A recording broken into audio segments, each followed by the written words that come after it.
Hello बच्चों, आप देख सकते हैं विच नंबर इज लार्जर। आपको बताना है कि इन दोनों नंबर में कौन नंबर बड़ा है। और यह मैथ ओलंपियाड का बहुत ही बेहतरीन क्वेश्चन है बच्चों, और इस तरह के क्वेश्चन तो आपसे पूछे ही जाएंगे। तो ऐसे क्वेश्चंस की भी तैयारी आप जरूर करें। तो चलिए कैसे करते हैं। सबसे पहले आपको लिखा है 3 टू द पावर 75।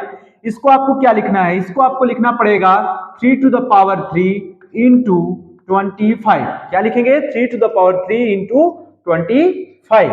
और इस 2 की टू द पावर 100 को क्या लिखेंगे, 2 टू द पावर 4 इंटू 25। तो आप देख सकते हैं 25 त्रिज्या कितना होता है 75, और 25 फोर जा कितना होता है 100। यानी कि आपने इस नंबर को कुछ इस तरह से लिख दिया है। ठीक है, उसके बाद हम क्या करेंगे बच्चों, इसको हम इस तरह से लिखेंगे 3 to the power 3 to the power of 25। समझ में आ गया बच्चों। इसी तरह से इसको भी लिखिए 2 to the power 4 to the power of 25।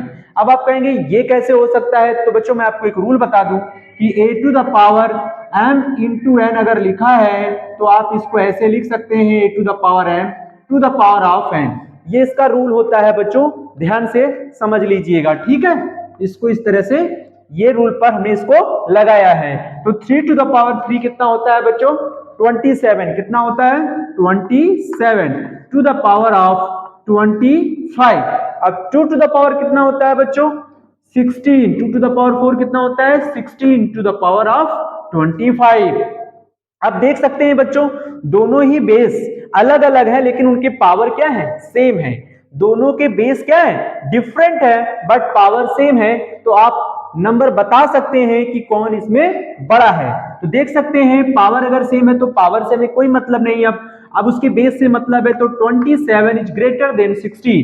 यानी 27 इसका बेस जो है 27 16 से क्या है, बड़ा है। देन इसकी पावर भी यानी 27 to the power of 25 is also greater than of 16 to the power of 25 होगा। अब बताइए बच्चों ये वैल्यू किससे आ रही है, ये वैल्यू तो आ रही है 3 टू द पावर 75 से।